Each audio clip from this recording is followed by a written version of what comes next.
I thought I might find you here. Have you finally discovered some small corner in this palace of delights that you don't entirely loathe, my most precious jewel?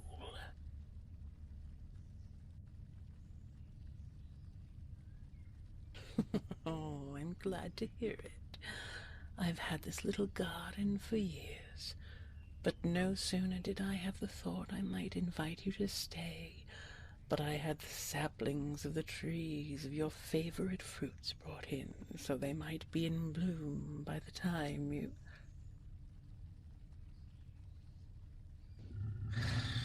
I assumed nothing, my darling. I hoped. Need I remind you once again?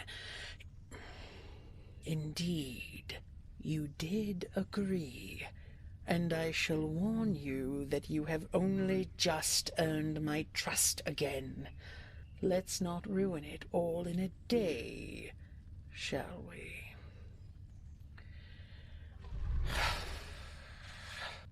I much prefer the look of you, drawing by the fountain, the pleasant lilt of your relaxed humming. June, may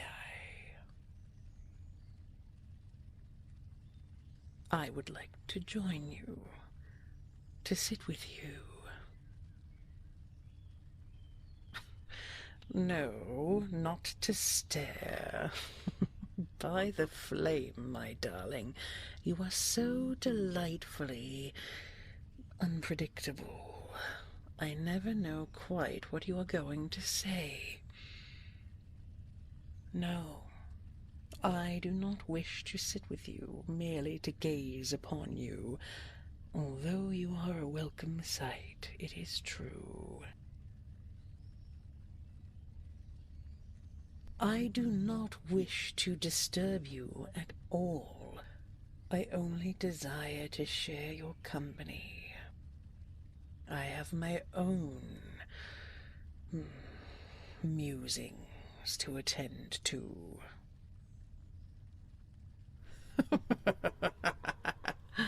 No, I do not draw.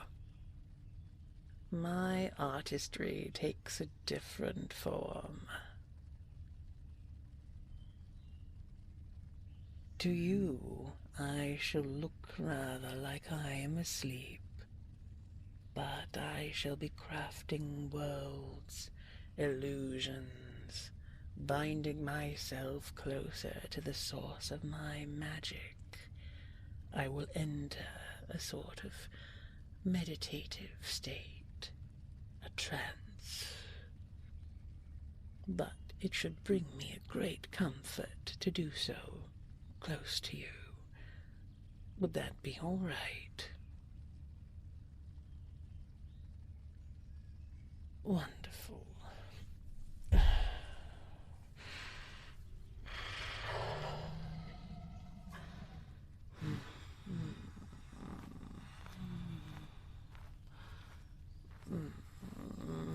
Where are you going? I said I would appear to be asleep. I am quite aware of what is happening around me, and that you are headed toward the gate. Really, must we do this again? Bolder and bolder you get, my darling jewel. What can I do to convince you? Wait, I've just had an idea. Yes, a bit of quiet, albeit short-lived, does wonders for the mind.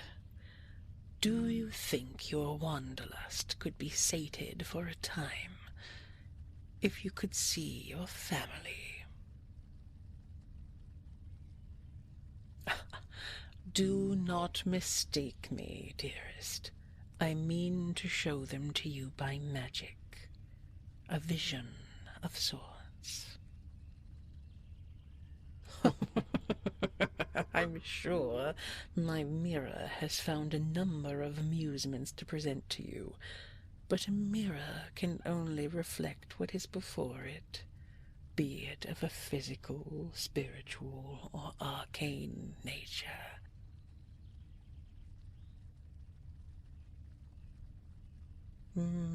True.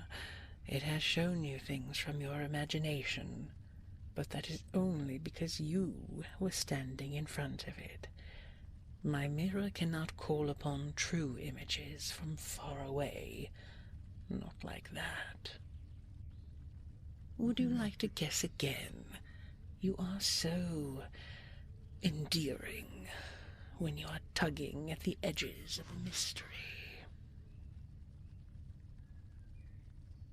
A scrying pool. Do humans still know of scrying pools? I would have thought that had passed beyond legend into the forgotten. If only.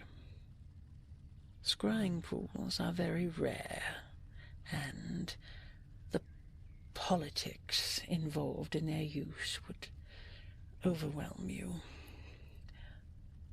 Now, I should be calling upon borrowed magic this time. Yes, from fairies. How did you... Yes, certain fairies, dream weavers, can cast visions while you sleep. Of course, they can make you see nearly anything, but like weavers of thread and reed, dream weavers must have raw material, and so the simplest dreams are merely visions of reality, but they are not bound by time and space in the same way we are. Yes, with this magic I can help you see your family from wherever you are, no matter where they are. Never you mind how I do it. Do you want to see them? Do you want to see the good you have done them by coming here to live with me? Very well. Then lie down there on the mossy ground and sleep.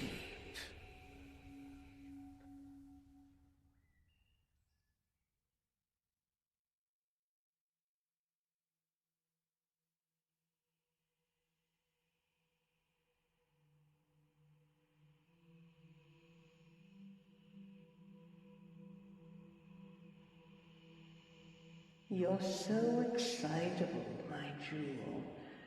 Yes, it is indeed your mother, but she cannot hear you, and no one here has reason to speak to us. It is merely a vision. They cannot see us. Would you like to look around?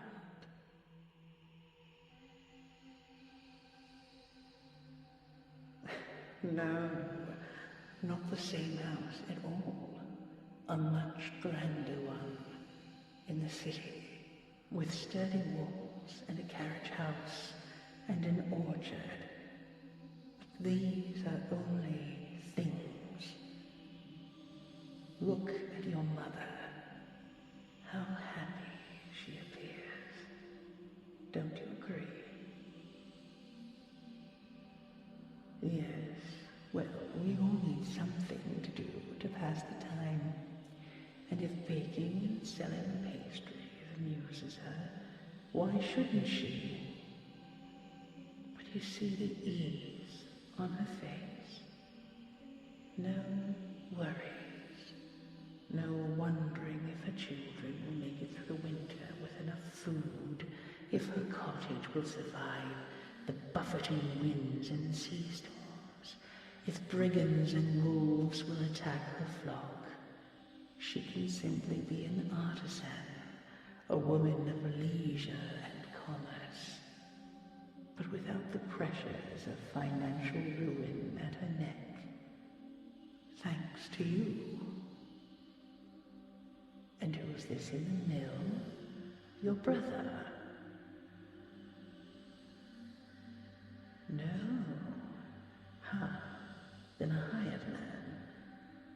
mother must be elsewhere, doing something more interesting than grinding flour. I don't know where he is. This is your dream, my jewel. You must keep wandering. Find him. I shall merely follow you through the gate and... Oh, who is this strapping lad making his way down the lane? My, look at that mass of scrolls he carries. And you must tell me, my dear human, what does the blue cloak mean? A scholar. Your brother has entered the university. Did you even know that to be a desire of his? Look at what you have made possible for your family. My Jew, you see, you really are a wonder.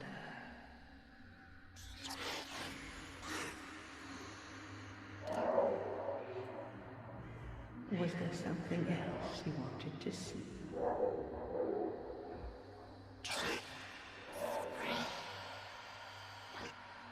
Hear what?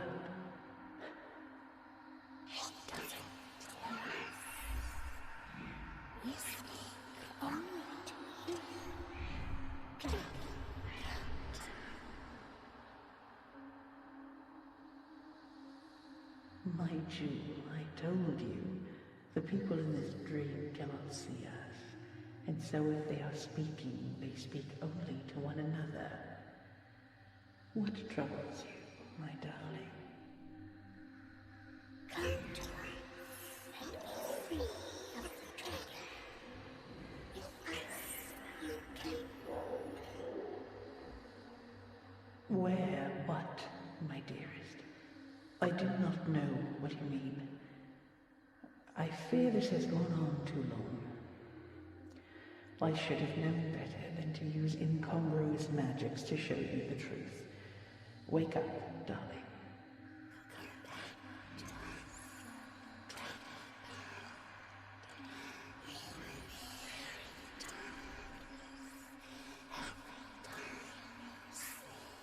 Wake